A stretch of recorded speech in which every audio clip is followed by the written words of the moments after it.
A las 8:47 de la mañana del 3 de noviembre de 1944, el soldado de primera clase Raymond Henry Dalton apretó la mejilla contra su fusil y observó a 4 exploradores alemanes moviéndose entre la niebla matutina. Calculó que estaban a unos 500 metros de distancia. El reglamento del ejército decía que 400 metros era la distancia máxima para disparar. Su ayudante le susurró que el objetivo estaba demasiado lejos.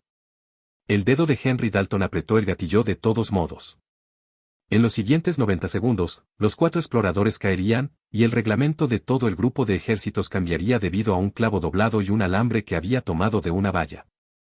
Los exploradores alemanes se movían en un rombo suelto por el campo de uvas vacío a las afueras de Bruyères, Francia. Un movimiento inteligente con buen espaciamiento. Ya lo habían hecho antes. Henry Dalton había observado grupos similares durante 3 semanas. Siempre estaban demasiado lejos para disparar con precisión. Siempre informaban a sus comandantes de la posición estadounidense. Siempre sobrevivían porque los francotiradores estadounidenses seguían el reglamento que establecía que el límite era de 400 yardas, el reglamento que causaba la muerte de hombres porque las posiciones alemanas se mantenían ocultas, la precisión de sus cañones pesados y los ataques alemanes seguían llegando desde lugares que nadie había detectado.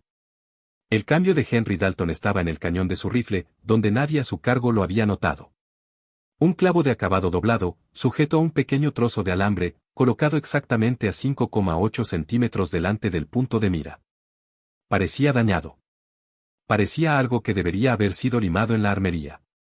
Le había llevado 11 intentos acertar con el ángulo, trabajando con una linterna en un granero mientras su grupo dormía.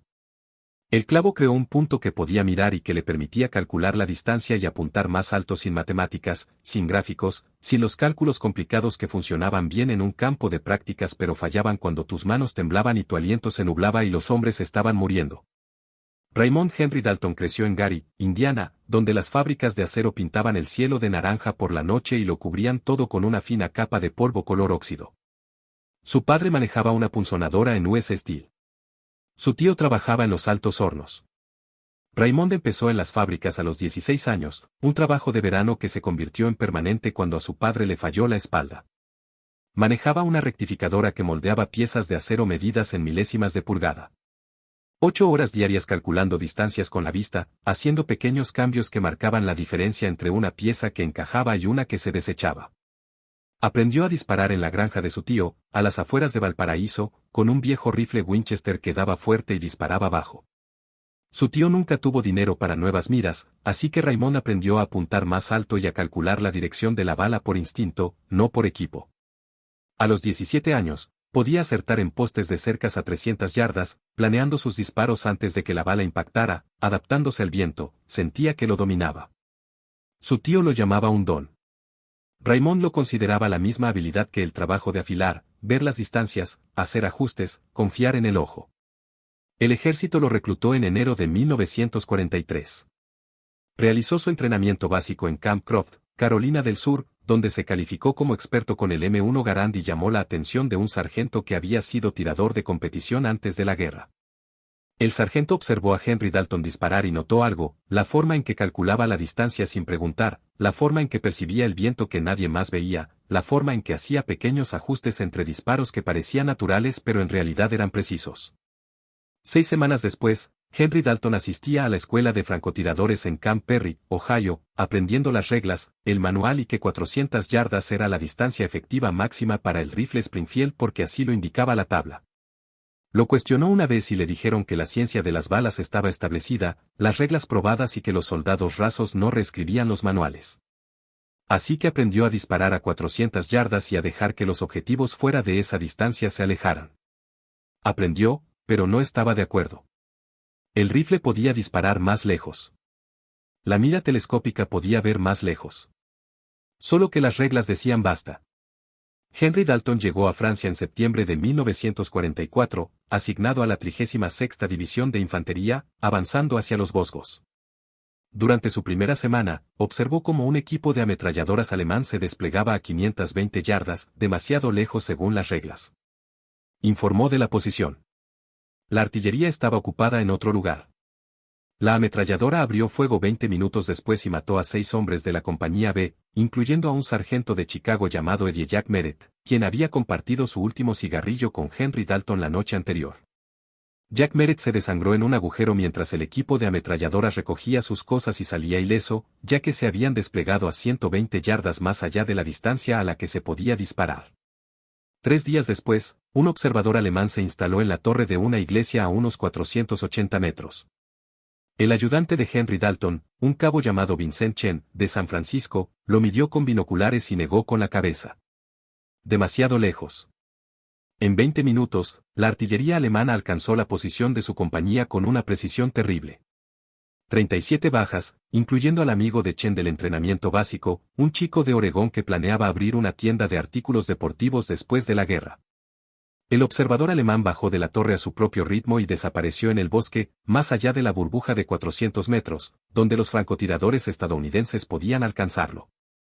Para octubre, Henry Dalton había contabilizado 11 situaciones en las que soldados alemanes operaron a más de 400 yardas con total seguridad, observadores de vanguardia, equipos de ametralladoras, oficiales con binoculares, francotiradores exploradores. Todos ellos tomando decisiones, solicitando fuego, dirigiendo tropas, matando estadounidenses desde un campo de tiro donde las reglas decían, no disparen porque su probabilidad de acertar al primer disparo es inferior al 60%. El 60% era la cifra mágica del manual. Por debajo del 60%, se desperdiciaban balas y se revelaba la posición. Por encima del 60%, se era un arma eficaz. El manual no tenía en cuenta lo que sucedía al dejar que el enemigo se moviera libremente. No calculaba el coste de los observadores que vivían para llamar a la artillería. No medía el valor de la disrupción, de generar incertidumbre en el enemigo, de obligarlo a acercarse donde otras armas podrían alcanzarlo. El manual trataba cada disparo como un evento separado, no como parte de un plan de batalla más grande donde una bala a 500 yardas podría evitar 10 proyectiles de artillería en su posición. Chen comprendía la frustración de Henry Dalton, pero seguía las reglas. Disparamos cuando podemos, decía. Si no, solo hacemos ruido. Chen era un buen marine, seguía las reglas y confiaba en los oficiales que las habían escrito. Murió el 27 de octubre cuando la artillería alemana, solicitada por un observador que Henry Dalton podía ver a 450 yardas, pero no podía disparar según las reglas. Impactó un proyectil directamente donde estaban. Chen recibió fragmentos de metal en el pecho y sobrevivió 4 minutos. Sus últimas palabras fueron pedirle a Henry Dalton que le escribiera a su madre para decirle que había sido valiente. Henry Dalton escribió la carta esa noche. Luego empezó a doblar clavos. La idea surgió de la acería. Al rectificar una pieza y alcanzar una profundidad específica, no se mide cada pasada. Se establece un punto de referencia, una marca de rayado, un trozo de cinta métrica, un alambre doblado que indica al instante cuando se está en la posición correcta. Referencia visual en lugar de cálculos matemáticos.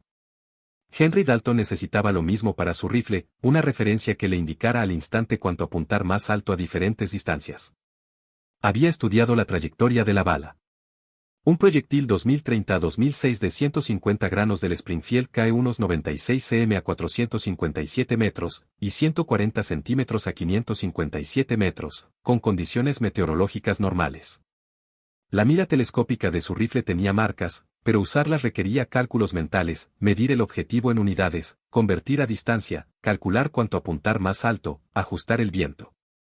15 segundos de cálculos mentales mientras un objetivo se movía y se determinaba la posición. En combate, 15 segundos significaban que el objetivo desaparecía o respondía al fuego o llamaba a la artillería. Lo que Henry Dalton necesitaba era algo más simple, un punto de referencia visual en el rifle que le brindara una guía de puntería instantánea, algo que funcionara con la memoria muscular en lugar de las matemáticas, algo que pudiera usar de forma natural, como había ajustado la amoladora sin pensar después de 3 años de hacerlo una y otra vez. El 1 de noviembre, encontró un trozo de alambre de cerca de un granero en ruinas. Alambre galvanizado de calibre 10, lo suficientemente rígido como para mantener su forma, pero lo suficientemente delgado como para trabajar con él. También encontró una caja de clavos de acabado en una carpintería abandonada. Clavos pequeños, de 3,8 centímetros de largo, de los que se usan para molduras. Escogió uno con un mango delgado y pasó una hora limando la cabeza para reducirla. El trabajo se realizaba al anochecer en una bodega bombardeada que olía a uvas fermentadas y piedra húmeda. Usaba su mechero de trinchera como luz y un par de alicates de punta fina de su mochila. La idea era sencilla: crear un pequeño soporte de alambre que sujetara el clavo en un ángulo específico sobre el cañón, frente al punto de mira. Al mirar por la mira, el clavo aparecería como punto de referencia. Colocar el objetivo en la punta del clavo a 500 yardas. Colocarlo en la cabeza del clavo a 600 yardas. Colocarlo en el alambre a 450 yardas. El cálculo era aproximado, pero viable. Con el aumento de la mira y la distancia entre su ojo y el clavo, cada milímetro de diferencia en la posición del clavo se traducía en unos 50 metros de ajuste de alcance. Dobló el clavo en un ángulo de 15 grados, calculando que la punta representaría aproximadamente 50 pulgadas de caída de bala a 500 yardas cuando la alineó correctamente en la mira. Las 3 noches siguientes fueron de prueba y error. Conectaba el dispositivo, probaba cómo se veía en la mira, lo retiraba, ajustaba el ángulo y lo volvía a intentar. El cable tenía que estar lo suficientemente tenso como para no moverse al disparar el arma, pero no tanto como para dañar el cañón. El clavo tenía que ser lo suficientemente fino como para no bloquear demasiado la vista, pero lo suficientemente grande como para ver con claridad. El ángulo debía permanecer igual al mirar a través de la mira a diferentes distancias. En el cuarto intento, soldó el clavo al alambre con un pequeño soplete que le había prestado un mecánico de tanques. La soldadura debía ser lo suficientemente resistente como para resistir el impacto del arma, pero lo suficientemente pequeña como para no añadir peso que afectara la vibración del cañón. Envolvió el soporte de alambre alrededor del cañón a 5,8 centímetros por delante del punto de mira, dejando los extremos retorcidos debajo del cañón para que no interfirieran en su posición de tiro. El dispositivo terminado pesaba menos de 1 onza. Parecía un daño de batalla, como un trozo de alambre que se había enrollado accidentalmente alrededor del cañón y se había quedado allí porque a nadie le importaba su aspecto en combate, un camuflaje perfecto ante los oficiales que podrían preguntar sobre cambios no autorizados. Las pruebas se realizaron en una cantera abandonada a 1 milla detrás de las líneas, temprano por la mañana, antes de que nadie despertara. Se instaló a distancias medidas, 365, 380, 450, 450 y 480 metros, usando estacas de madera como blancos. A 400 yardas, apuntó con normalidad y dio en el centro. A 450, colocó el blanco en el soporte de alambre y acertó a 5 centímetros de altura. Bastante cerca. A 500, colocó el blanco en la punta del clavo y acertó 7,5 centímetros a la derecha. Viento. Ajustó el tiro y volvió a disparar. Dio en el centro. El dispositivo funcionó. Funcionó porque eliminó el pensamiento. Mirar el objetivo. Calcular la distancia. Colocar el objetivo en el punto de referencia correcto del clavo. Considerar el viento. Apretar el gatillo. 2 segundos en lugar de 15. Instinto en lugar de cálculo. Podía realizar disparos a 500 yardas tan rápido como a 300, con solo un poco menos de precisión. El cambio infringió las regulaciones. Los cambios no autorizados en las armas emitidas implicaban un juicio militar, pena mínima, baja deshonrosa y 6 meses de prisión. Máximo 3 años si se determinaba que se había puesto a hombres en peligro. Henry Dalton conocía las normas. Había visto a Chen seguirlas hasta que la artillería alemana lo mató. Envolvió el rifle en arpillera y caminó de regreso al campamento mientras el sol salía sobre Francia y los hombres que seguían las normas se preparaban para otro día en el que se permitiría a los alemanes operar más allá de 400 yardas. 3 de noviembre de 1944. La 36ª División de Infantería mantenía posiciones a las afueras de Bruyères, preparándose para adentrarse en los Vosgos.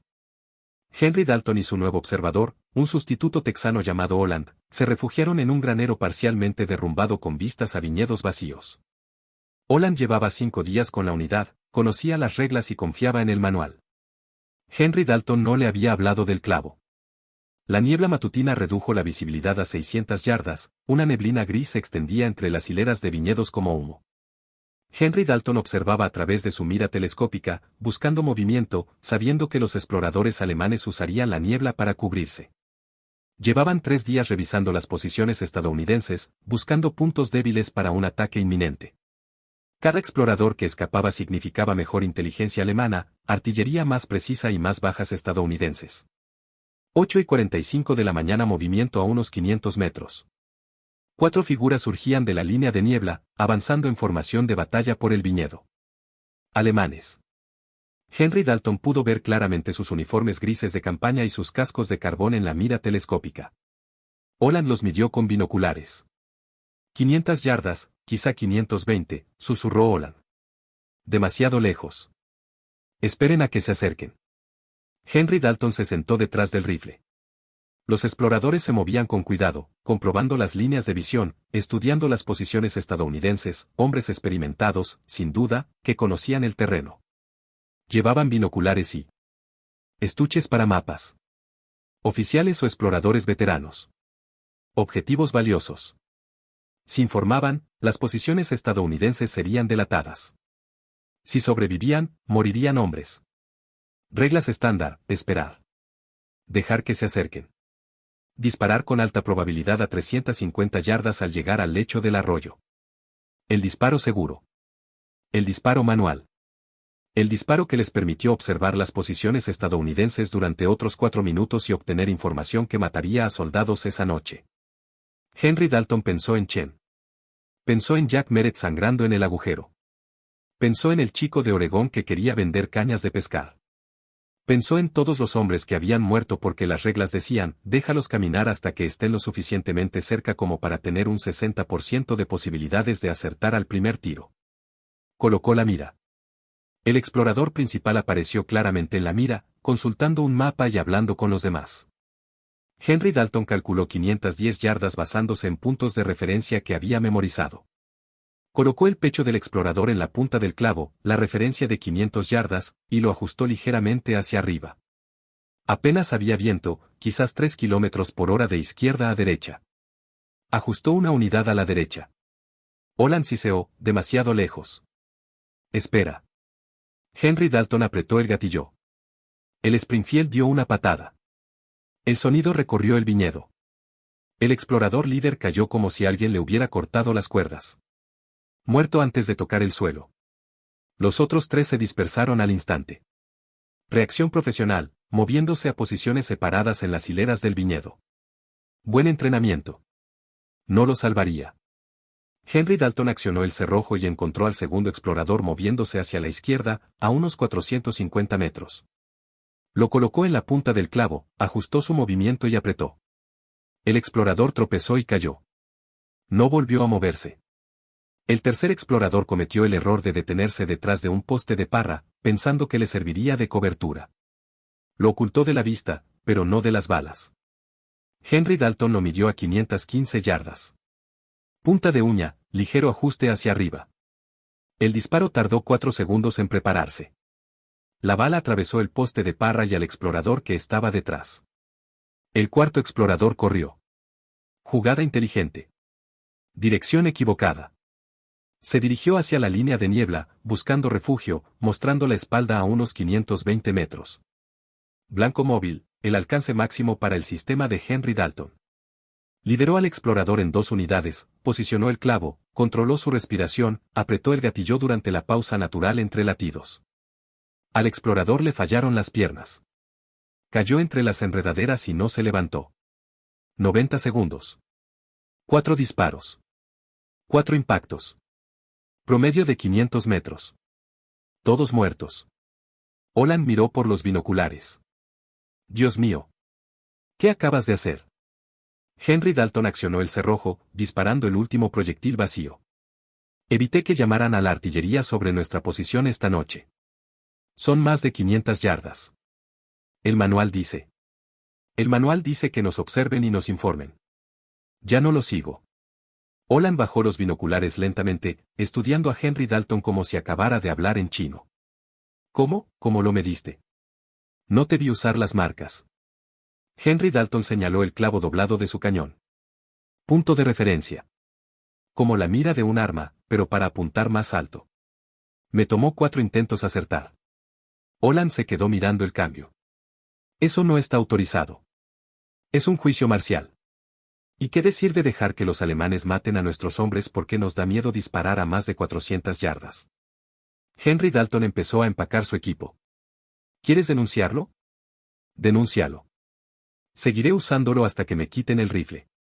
Holland no dijo nada. Pero esa tarde, Henry Dalton lo vio hablando en voz baja con otro francotirador, ambos mirando hacia el rifle, hacia el clavo doblado que no debería existir, pero que acababa de derribar a 4 alemanes a una distancia imposible. Al anochecer, 3 francotiradores de la 36ª División sabían del clavo. Por la mañana, 7. Nadie lo reportó. Nadie pidió permiso. Simplemente empezaron a hacerle preguntas a Henry Dalton. ¿Cómo se coloca? ¿Cómo se calcula el ángulo? ¿De qué grosor es el alambre? ¿Qué tipo de clavo? ¿Cómo se tienen en cuenta los diferentes pesos de las balas? ¿Cómo se ajusta la altitud? Las preguntas surgieron en conversaciones tranquilas, en momentos en que los oficiales no estaban mirando, en la forma cuidadosa en que los soldados rasos comparten conocimientos prohibidos que salvan vidas.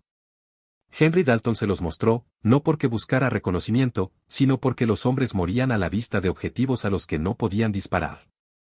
Pasó una tarde con un cabo de Utah, enseñándole a doblar el clavo, a colocar el alambre y a comprobar la imagen de la mira.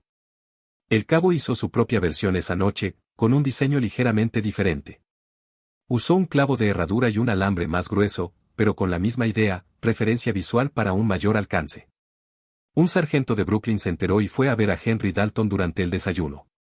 Esto de los clavos funciona de verdad. Henry Dalton le mostró las 4 posiciones alemanas en el viñedo y le indicó los alcances con un mapa.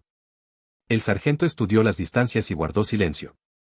Esa tarde, estaba trabajando en su propio rifle con el cable de un teléfono de campaña y un clavo de una caja de municiones.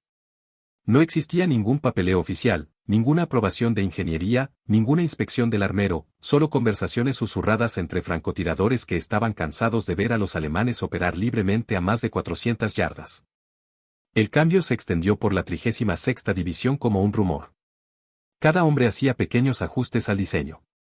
Cada uno lo probaba en campos de tiro y recorridos improvisados antes de confiar en él en combate. Para el 10 de noviembre, se estimaba que entre 15 y 20 francotiradores de la división utilizaban alguna versión del sistema de clavos doblados. Los oficiales no se dieron cuenta o no les importó. Los francotiradores mantenían sus rifles limpios, seguían las órdenes y disparaban. El clavo era tan pequeño y tosco que parecía chatarra de guerra. Solo otro francotirador lo reconocería como un cambio, y los francotiradores no se lo decían. El efecto se notó en las cifras. Las patrullas alemanas que habían operado con seguridad a 450 yardas comenzaron a morir. Los observadores de vanguardia, que se sentían seguros en posiciones distantes, comenzaron a recibir disparos. Los equipos de ametralladoras que se desplegaron a más de 400 yardas se encontraron con balas estadounidenses que llegaban desde distancias que creían imposibles. Un teniente del 143º Regimiento de Infantería, ex ingeniero y experto en balas, notó el patrón. El 13 de noviembre, apartó a Henry Dalton. En tu zona, estamos recibiendo bajas confirmadas a más de 500 yardas. Hace 3 semanas, nadie disparaba a más de 400. ¿Qué ha cambiado? Motivación, dijo Henry Dalton. Perdimos a un buen observador por culpa de la artillería, al que no pudimos detener porque las reglas dicen no disparar. ¿Pero cómo disparas? Las matemáticas no. El teniente se detuvo, al ver el clavo por primera vez. Se acercó más, estudiándolo. Eso es una referencia de alcance. Una guía visual para apuntar más alto. Sí, señor. Eso es un cambio no autorizado. Sí, señor. El teniente observó el clavo un buen rato. Miró a Henry Dalton. Miró el mapa que mostraba las bajas alemanas en la zona. No vi nada, dijo finalmente. Pero si me preguntan por qué la efectividad de nuestros francotiradores aumentó repentinamente un 40%, ¿qué diría? Digamos que nos motivamos después de la muerte del cabo Chen. El teniente asintió lentamente. Chen. Buen marine. Qué lástima lo que pasó. Empezó a alejarse, pero luego se dio la vuelta. Ese cambio, ¿cuántos de tus hombres lo están usando? No lo sé, señor. No he preguntado. ¿Por qué no lo autorizaste? Correcto, señor. No autoricé nada. Entonces no puedo ordenarte que detengas algo que no sé que existe. El teniente se marchó. Al día siguiente, la asignación de munición para francotiradores aumentó un 30%. Sin explicaciones ni preguntas, solo más balas para los hombres que de repente disparaban a mayor distancia. Los informes de combate alemanes de noviembre de 1944 empezaron a mencionar algo inusual. Un informe del Oberst Friedrich Weber, al mando de la 716ª División de Infantería, fechado el 16 de noviembre, el alcance efectivo del fuego de fusilería estadounidense ha aumentado en las últimas 2 semanas. Las posiciones de observación avanzadas, que antes se consideraban seguras a 450 a 500 metros, ahora reciben fuego preciso. Se recomienda establecer puestos de observación a un mínimo de 600 metros de las líneas estadounidenses. Un diario capturado de un francotirador alemán, hallado tras la batalla de las Ardenas, contenía una entrada fechada el 19 de noviembre, los estadounidenses han cambiado su forma de disparar. Werner fue alcanzado ayer a 480 metros, una distancia que siempre consideramos segura de sus tiradores. Estaba consultando el mapa cuando la bala le atravesó el pecho. Muerte limpia, lo que significa francotirador entrenado, no tirador con suerte. Algo ha cambiado en sus reglas o en su entrenamiento. Hauptmann Carl Smith, líder de pelotón de exploradores, sobrevivió a la guerra y fue entrevistado en 1978 sobre sus experiencias en los Vosgos. Recordó, a mediados de noviembre de 1944, empezamos a perder hombres a distancias donde los francotiradores estadounidenses no habían disparado antes. Mi unidad perdió 4 exploradores en una semana, todos a más de 450 metros, todos por un solo disparo, todos mortales. Examinamos los cuerpos. Las heridas de entrada sugerían munición Springfield 2030 a 2006, munición estándar estadounidense para francotiradores, pero el alcance estaba fuera de su rango de tiro habitual. Supusimos que habían recibido nuevas miras telescópicas o nuevo entrenamiento. Nunca descubrimos la verdadera razón. La inteligencia alemana intentó capturar un fusil de francotirador estadounidense para examinarlo en busca de cambios. El 22 de noviembre, una patrulla se dirigió específicamente a una posición de francotirador estadounidense, la invadió durante un ataque local y recuperó el Springfield del tirador. El fusil parecía normal, salvo por lo que el informe de inteligencia describió como daños en el cañón, un trozo de alambre y un clavo doblado enrollados alrededor del cañón por delante del punto de mira parecen ser restos del campo de batalla o una reparación improvisada. El rifle fue entregado a un especialista en armas alemán, quien lo probó a diferentes distancias. El informe concluyó, no se ha identificado ninguna ventaja mecánica. El cable improvisado parece no funcionar. El rifle funciona dentro de los parámetros esperados para un Springfield M1903 estadounidense. La mejora estadounidense en la precisión a larga distancia probablemente se deba a un mejor entrenamiento o a lotes de munición de mayor calidad. Lo habían examinado y no lo habían notado. El cambio no era mecánico. Era mental, una referencia visual que solo tenía sentido cuando se entendía su función. Para los ojos alemanes, entrenados para detectar cambios mecánicos, parecía un daño aleatorio. Nunca consideraron que la mejora provenía de algo tan simple como un clavo doblado que proporcionaba una referencia para apuntar más alto. Pero las tácticas alemanas se ajustaron de todos modos. Los puestos de observación se relegaron. Las patrullas operaban a mayores distancias. Se instalaron posiciones de ametralladoras a 600 yardas de las líneas estadounidenses en lugar de 450. El cambio había obligado al enemigo a modificar su comportamiento, aunque no entendían por qué. Simplemente sabían que, de repente, los estadounidenses los estaban matando a distancias donde antes estaban a salvo. La inteligencia del batallón recopiló cifras en diciembre de 1944 comparando octubre y noviembre para la 36ª División de Infantería. El informe, con sello de restricción y archivado en el Grupo de Registros 407 de los Archivos Nacionales, mostró lo siguiente. Octubre de 1944, 47 bajas confirmadas por francotiradores. Alcance medio de tiro, 327 yardas. 3 bajas a más de 400 yardas, 6,4%. 23 bajas de patrullas alemanas por fuego de francotiradores.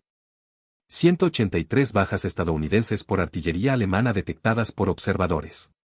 Noviembre de 1944, 89 bajas confirmadas por francotiradores. Alcance medio de tiro, 428 yardas. 41 bajas a más de 400 yardas, 46,1%. 67 bajas de patrullas alemanas por fuego de francotiradores. 97 bajas estadounidenses por artillería alemana detectada por observadores. La mejora en las bajas a larga distancia fue del 640%. El alcance de tiro promedio aumentó en 101 yardas. Lo más significativo fue que las bajas estadounidenses causadas por la artillería solicitada por observadores que ahora morían antes de completar sus misiones, se redujeron en un 47%. Estimaciones conservadoras, asumiendo que cada observador alemán afectado fue responsable de solicitar al menos una misión de fuego, sugieren que el cambio salvó entre 80 y 120 vidas estadounidenses solo en noviembre de 1944. El informe señaló mejora significativa en la efectividad de la sección de francotiradores durante noviembre. Entre los factores se incluyen las mejores condiciones meteorológicas, que brindan mayor visibilidad, una mayor asignación de munición para francotiradores, una moral más alta tras operaciones exitosas o un mejor entrenamiento. Se recomienda mantener la dotación de la sección de francotiradores en los niveles actuales. No se mencionan cambios no autorizados ni se investiga cómo aumentaron repentinamente los campos de tiro. Los analistas vieron que las cifras mejoraban y buscaron explicaciones normales. A nadie se le ocurrió revisar los rifles en busca de clavos doblados y alambre de cerca. El capitán James Whitmore, oficial ejecutivo del batallón, sí lo notó. Había sido estudiante de ingeniería en Purdue antes de la guerra, entendía la ciencia de las balas y sabía lo que se requería para disparar con precisión a larga distancia. Llegó a Henry Dalton el 3 de diciembre. Henry Dalton, tus muertes en noviembre, 17 confirmadas, 11 a más de 450 yardas, qué tiro excepcional. Gracias, señor. También es estadísticamente improbable. El manual dice que la probabilidad de impacto en la primera ronda cae por debajo del 50% después de las 425 yardas con el Springfield. Tengo suerte, señor.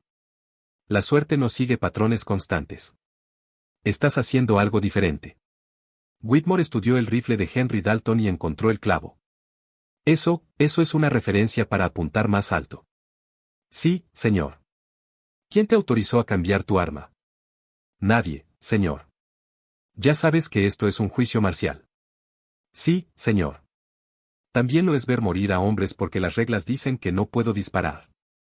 Whitmore miró el clavo un buen rato. ¿Cuántos más? No lo sé, señor. No lo sé o no quiero decirlo. Ambas, señor. Whitmore sacó una libreta del bolsillo, escribió algo y arrancó la página. Sargento de suministros, mañana por la mañana. Dígale que autoricé más cable para la reparación de teléfonos de campaña y clavos de acabado adicionales para proyectos de construcción. No diga nada de rifles. Henry Dalton tomó el periódico. Señor. La postura oficial es que estoy aprobando materiales para el mantenimiento legítimo en el campo. Lo que hagan los soldados con esos materiales no me incumbe, a menos que ponga en riesgo la seguridad o la disciplina. Este cambio no pone en riesgo la seguridad. Mejora la eficacia. Por lo tanto, no me incumbe. Whitmore se dio la vuelta para irse e hizo una pausa. Cabo Chen, conocí a su padre. Pescador en San Francisco. Un buen hombre. Odio escribir cartas a hombres buenos diciéndoles que sus hijos murieron porque seguimos las reglas. Sí, señor. Sigue usando el clavo, Henry Dalton. Pero si un general pregunta, no te lo dije yo. La aprobación discreta no cambió nada oficialmente. No se actualizaron las reglas ni se reconoció oficialmente, pero significó que los francotiradores podían solicitar materiales sin explicar su propósito y seguir haciendo cambios sin temor a un castigo inmediato. La innovación se mantuvo en la clandestinidad, pero protegida, y se extendió gracias al acuerdo discreto de que salvaba vidas y que valía la pena ignorar las regulaciones que la impedían. Henry Dalton sobrevivió a la guerra. Resultó herido 2 veces, por metralla de artillería en diciembre de 1944 y por herida leve de bala en febrero de 1945, y recibió un corazón púrpura por cada una de ellas. No recibió medallas por innovación ni condecoraciones por el cambio que modificó las reglas de los francotiradores. Su hoja de servicio lo catalogaba como tirador experto, fiable bajo fuego y obediente. La ausencia total de medidas disciplinarias fue notable solo porque sugería que nunca había sido oficialmente sorprendido haciendo nada malo. Dejó el ejército en noviembre de 1945 en Fort Dix, Nueva Jersey, con el rango de sargento y una insignia de infantería de combate. El ejército conservó su fusil. Procedimiento habitual, las armas seguían siendo propiedad del gobierno. Henry Dalton salió de Fort Dix con una bolsa de lona, un billete de tren a Gary y sin ningún plan para hablar de la guerra. Regresó a las acerías. U.S. Steel lo contrató de nuevo en su antiguo puesto, operando la rectificadora y fabricando piezas con medidas en milésimas de pulgada. se casó con Dorothy, de Hammond, en 1947. Tuvieron 3 hijos. Compró una casita a 6 cuadras de la acería y pasó 30 años caminando por el mismo camino al trabajo, cargando la misma fiambrera, haciendo el mismo trabajo que antes de que alguien decidiera que matar alemanes era más importante que moler acero. Nunca hablaba de la guerra. Dorothy le preguntó una vez, al principio de su matrimonio. Él le contó que había sido francotirador en Francia y Alemania, que había cumplido con su deber y que se alegraba de que hubiera terminado. Ella no insistió. Los niños sabían que su padre había estado en la guerra, había una foto suya de uniforme en la cómoda del dormitorio, pero él evitaba las preguntas con humor o silencio. Las historias de guerra son para hombres que disfrutaron de la guerra, decía.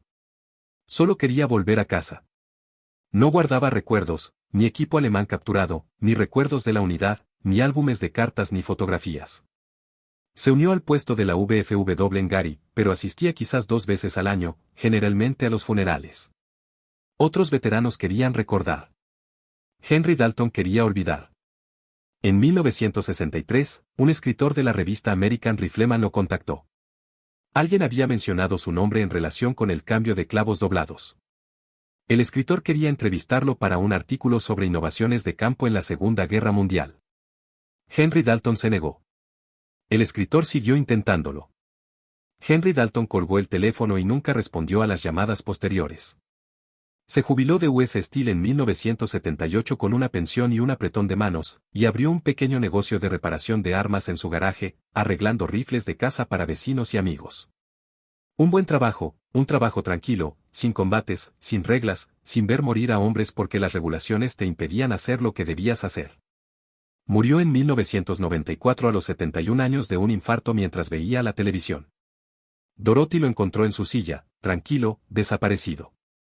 El obituario del Gary Post-Tribune mencionó su servicio militar en una sola frase: Raymond sirvió en el ejército durante la Segunda Guerra Mundial en Francia y Alemania. Ni se menciona el clavo doblado. Ni se menciona el cambio. Ni se mencionan las aproximadamente 200 vidas estadounidenses salvadas porque decidió que las regulaciones importaban menos que los resultados. La referencia al alcance de los clavos doblados nunca se convirtió en regla oficial. El ejército no la adoptó. Ningún manual de entrenamiento la incluía. Ninguna guía del armero la mencionaba. Pero esto continuó. Los francotiradores de la guerra de Corea usaron variantes. Vietnam experimentó cambios similares, materiales diferentes, la misma idea. Un francotirador de la Infantería de Marina en la ciudad de Hue en 1968 usó un trozo doblado de alambre de percha colocado en su cañón para disparar a mayor distancia a través del terreno urbano. Un francotirador del ejército en Afganistán en 2004 creó una versión usando un pequeño soporte en L de una computadora portátil destruida, soldado a su cañón para apuntar a mayor altura, donde el aire enrarecido modificaba la trayectoria de las balas. Las miras telescópicas modernas incluyen líneas graduadas que ofrecen una función similar, múltiples puntos de mira para diferentes distancias. La tecnología ha mejorado. La idea sigue vigente: ofrecer al tirador una referencia visual que elimina los cálculos matemáticos y permite disparar con naturalidad a mayor distancia. En 1987, el historiador militar Thomas Brennan investigó las innovaciones de los francotiradores estadounidenses durante la Segunda Guerra Mundial. Entrevistó a 73 veteranos, examinó informes de combate archivados y rastreó la repentina mejora en el número de francotiradores en noviembre de 1944. Su conclusión, publicada en una pequeña revista de historia militar, fue: la mejora en el alcance de tiro y las tasas de baja sugiere un cambio de campo o desarrollo técnico que se difundió por canales informales sin reconocimiento oficial. Un patrón histórico estándar para la innovación de los soldados rasos en combate.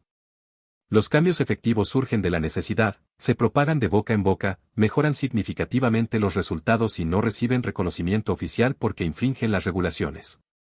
Brennan intentó encontrar al creador. La mayoría de los veteranos recordaban el cambio, pero no quién lo inició. Varios mencionaron el nombre de Henry Dalton. Brennan lo localizó en Gary, lo llamó y le explicó la investigación. Henry Dalton escuchó cortésmente y dijo: hice lo que debía hacerse. Muchos otros hombres también. No veo por qué es necesario escribir sobre ello. Porque salvó vidas, dijo Brennan. Entonces las vidas son la historia, no el clavo. Henry Dalton se negó a ser entrevistado. Brennan publicó su investigación sin testimonio directo, señalando únicamente que varias fuentes indican que la innovación se originó con un francotirador alistado de la 36ª División de Infantería en noviembre de 1944. Identidad incierta. El cambio del clavo doblado no aparece en ningún manual militar oficial. No ganó medallas. No generó patentes ni informes técnicos. Salvó vidas gracias a la simple idea de que, a veces, la mejor solución a problemas complejos es un trozo de alambre y un clavo doblado colocados donde eliminan el pensamiento y permiten la acción. La innovación en la guerra rara vez proviene del cuartel general. Proviene de hombres que afrontan los problemas de forma inmediata y personal, que ven morir a sus amigos porque las regulaciones impiden soluciones obvias, que deciden que el consejo de guerra importa menos que prevenir la próxima muerte. La referencia de la gama de clavos doblados muestra este patrón, no oficial, no autorizado, efectivo y, en última instancia, invisible para todos, excepto para aquellos que lo necesitaban. El cambio funcionó no por su sofisticación, sino por su simplicidad. No requirió nuevos estudios de fabricación o ingeniería, ni la aprobación de un comité. Requirió un soldado de primera clase con experiencia en acerías y suficientes amigos fallecidos para superar su miedo al castigo. Requirió otros francotiradores dispuestos a copiar un cambio no autorizado porque impedía que los alemanes mataran a estadounidenses. Requirió oficiales dispuestos a fingir que no se daban cuenta, porque las cifras mostraban hombres que sobrevivían y que habrían muerto. Así es como ocurre el cambio real en combate, no a través de canales oficiales, no a través de procedimientos adecuados, sino a través de soldados rasos que ven el problema claramente porque viven con sus consecuencias, que crean soluciones con cualquier material que puedan encontrar, que comparten esas soluciones en silencio porque las regulaciones dicen que no se les permite arreglar lo que está roto, a través de oficiales que saben cuando seguir las regulaciones significa ver morir a hombres. Sin ninguna buena razón excepto que alguien escribió un manual antes de comprender cómo funcionaba la realidad. El clavo doblado funcionó a 510 yardas. 4 exploradores murieron. Las posiciones estadounidenses permanecieron ocultas. La artillería no cayó esa noche. Hombres que habrían muerto sobrevivieron porque un soldado raso de Gary decidió que un clavo de remate era más importante que las regulaciones. Esa es la verdadera historia. Ni heroica ni gloriosa, solo práctica, solo necesaria, solo efectiva. Raymond Henry Dalton está enterrado en el cementerio de Calumet Park en Merrillville, Indiana.